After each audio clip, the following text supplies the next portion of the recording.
جب کوئی شخص محبوب کے بغیر زندگی گزارتا ہے تو وہ بے چین رہتا ہے. محبوب کے بغیر انسان بے چین رہتا ہے. اگر میرے جملے آپ پر بار نہ ہو تو یہ بات میں آپ کے سامنے بغیر کسی تردد کے کہہ سکتا ہوں کہ اگر محبوب نہ ہو تو جنت بھی انسان کو وہ قرار نہیں دے سکتی جس قرار کا انسان تصور کرتا ہے.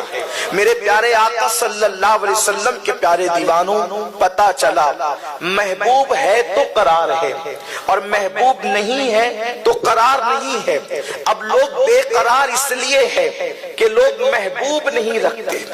لوگ بے چین اس لیے ہے کہ لوگ محبوب نہیں رکھتے. جس دن محبوب کا پتہ مل گیا اس دن ساری بے قراریوں کا علاج مل گیا. جس دن محبوب نصیب ہو گیا اس دن بے چینیوں کا علاج ہو گیا. میرے آقا صلی اللہ علیہ وسلم کے دیوانوں، اب جب محبوب ملے گا تو چین ملے گا، محبوب ملے گا تو سکون ملے گا، محبوب ملے گا تو قرار ملے گا، محبوب ملے گا تو غم ختم ہوں گے، محبوب ملے گا تو آنسو پوچھے جائیں گے، محبوب ملے گا تو اللہ اکبر بے چین دلوں کو چین نصیب ہوگا. اب انسان اس دنیا کی منڈی کے اندر محبوب ڈھونڈنے کے لیے نکلتا ہے کہ محبوب بنائے کسے، اس لیے کہ جسے محبوب بنانا ہے اس کے لیے بھی تو کوئی کنڈیشن ہوتی ہے. محبوب بنانے کے لیے مفکرین نے، اہل علم و دانش نے، ماہرین نفسیات نے چند اصول وضع کیے ہیں. اس لیے کہ جس کو محبوب بنایا جاتا ہے اس کے لیے چند اصول ہیں. آج آپ کے سامنے انتخاب محبوب کا مقدمہ پیش کرنا چاہتا ہوں تاکہ ہم بے چینیوں سے نجات پا سکیں، بے قراریوں سے نجات پا سکیں، ایک کامیاب زندگی گزار سکیں. میرے پیارے آقا صلی اللہ علیہ وسلم کے پیارے دیوانوں، لیکن وقت کی نزاکت کی بنیاد پر بہت لمبی گفتگو نہیں ہوگی. اللہ اکبر، دنیا کے اس کارخانے میں، دنیا کی اس منڈی میں جب انسان محبوب ڈھونڈنے نکلتا ہے تو مفکرین رہنمائی کرتے ہیں محبوب کے لیے ضروری ہے کہ جو محبوب ہو وہ خوبصورت ہو. خوبصورت کے ساتھ ساتھ صرف خوبصورتی پر محبوب نہیں بن سکتا بلکہ وہ خوبصورت ہونے کے ساتھ ساتھ با وفا بھی ہو. اس لیے کہ اگر محبوب خوبصورت ہے مگر با وفا نہیں ہے تو بے وفائی کرے گا تو پھر تڑپتا چھوڑ دے گا، بلکتا چھوڑ دے گا، پھر کبھی زہر کی گولیاں کھانی پڑے گی، کبھی کنویں میں چھلانگ لگانی پڑے گی، کبھی ریل کی پٹریوں پر گردن کٹانی پڑے گی، کبھی جیل کے سلاخوں کے پیچھے جانا پڑے گا. تو محبوب ہو حسنوں کے ساتھ ساتھ با وفا بھی ہونا چاہیے، اور صرف با وفا نہیں ہو بلکہ محبوب جو ہے اللہ اکبر حسن والا ہو، پھر با وفا ہو، پھر اس کے بعد طاقت و قوت والا بھی ہو. اس لیے کہ اگر اس کے پاس طاقت نہیں ہوگی تو پھر وہ تم پہ بوجھ بن جائے گا. تو پھر محبوب جب بوجھ بنے گا تو وہ بھی تمہارے لیے مصیبت کھڑی ہوگی. تو جو محبوب بنے وہ طاقت والا ہو تاکہ مصیبت آئے تو مصیبت سے نجات دلا سکے، مصیبت سے جو ہے وہ تمہیں بچا سکے، وہ تمہاری تکلیف سے تمہیں نجات دلا سکے. ایک بات یہ بھی ہے، چوتھی چیز یاد رکھنا، میرا قوت حافظہ شاید میرا ساتھ نہ دے تو آپ ہی کو درمیان میں یہ نکات یاد دلانے ہیں. خوبصورت ہو، با وفا ہو، اور اس کے بعد پھر کیا ہو، با وفا ہونے کے ساتھ ساتھ طاقت و قوت والا بھی ہو. لیکن چوتھی صفت محبوب کی یہ بھی ہے کہ طاقت و قوت کے ساتھ ساتھ ہم اسے چاہتے ہیں تو وہ ہمیں چاہنے والا بھی ہو. اس لیے کہ محبت ایک طرف ہوتی ہے تو سزا دیتی ہے اور دونوں طرف ہوتی ہے تو مزہ دیتی ہے. اللہ اکبر، ہم تو اسے چاہ رہے ہیں لیکن وہ ہمیں چاہتا ہی نہیں. ہم تو اسے چاہتے ہیں وہ تو ہمیں مانتا ہی نہیں. وہ تو ہمیں دیکھ کر کے نظریں چلاتا ہے،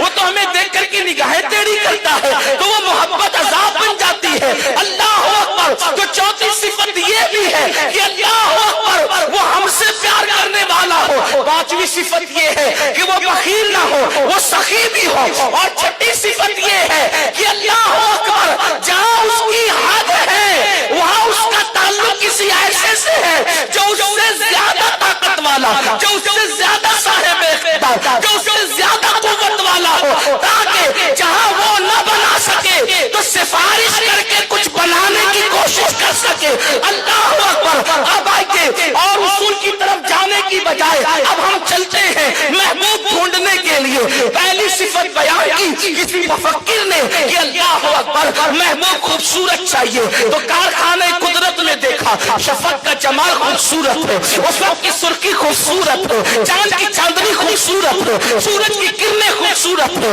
کھلتے ہوئے گلاب خوبصورت ہے، بہتے ہوئے دریا خوبصورت ہے، موجیں مارتے ہوئے سمندر خوبصورت ہے، تتلیوں کا باغپن خوبصورت ہے، بلبلوں کی نغمگی خوبصورت ہے، مرغوں کی آواز خوبصورت ہے، سروں کا درخت خوبصورت ہے، بلکاتی ہوئی ندیاں خوبصورت ہے، گرتے ہوئے آبشار خوبصورت ہے، ستاروں کی انجمن خوبصورت ہے، پہاڑوں کی بلندی خوبصورت ہے، زمین کا سبزہ زار خوبصورت ہے، کلیوں کی مسکراہٹ خوبصورت ہے، پہاڑوں کی گنگناہٹ خوبصورت ہے، اللہ اکبر سبھی خوبصورت ہے، تو دل دے تو کس کو دے، پیار کرے تو کس سے کرے، اللہ اکبر ہم نے دیکھا یار یہ سب خوبصورت ہے لیکن شفق کا جمال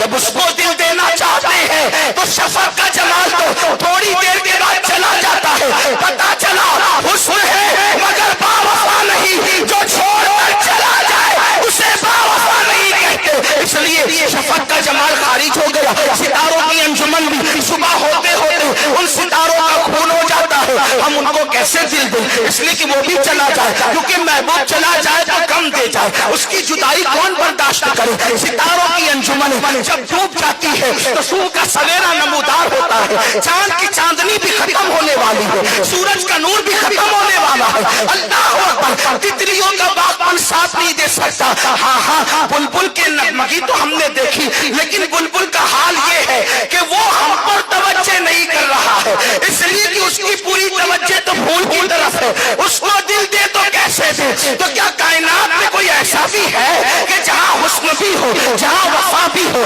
جہاں سخا بھی ہو، جہاں پیار بھی ہو، جہاں محبت بھی ہو، جہاں الفت بھی ہو، جہاں کسی سے اپنے سے بڑے سے تعلقات اچھے بھی ہو، تو آئیے کائنات کے اندر اللہ اکبر خارج ہو گیا شفق کا جمال، خارج ہو گیا افق کی سرخی، خارج ہو گئے بہتے ہوئے دریا، یار سمندر طاقتور ضرور ہے لیکن اس میں چھلانگ لگاؤ تو پھر وہ ڈبو دیتا ہے، جو جان لے لے وہ محبوب کیسے ہو سکتا ہے، جو خشک ہو جانے والا دریا ہے وہ محبوب کیسے ہو سکتا ہے، تو آج اب اس کارخانہ قدرت میں پوچھتے ہیں کیا کوئی ایسا بھی خوبصورت ہے کہ یہ بکھرا بکھرا جمال، یہ بکھرا بکھرا حسن کسی ایک ساتھ میں جمع بھی ہوتا ہے، اللہ اکبر، تو جب ہم دیکھتے ہیں جب ہم توجہ کرتے ہیں تو ہمیں پتا چلتا ہے کہ کائنات کی حسن کی منڈی میں جب ہم حسن ڈھونڈنے نکلے تو اللہ اکبر کوئی کسی کو حسین کہتا ہے، کوئی کسی کو حسین کہتا ہے، مثال کے طور پر مجنون نے لیلا کو حسین کہا،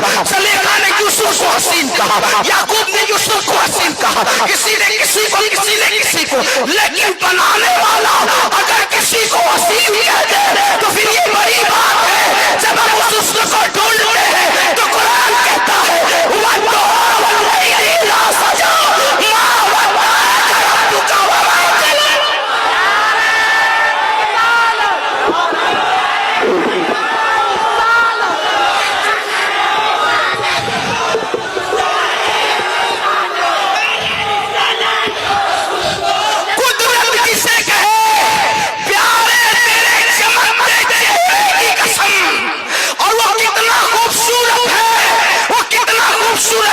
علامہ جامی کہتے ہیں حضرت یعقوب می گویا حضرت یعقوب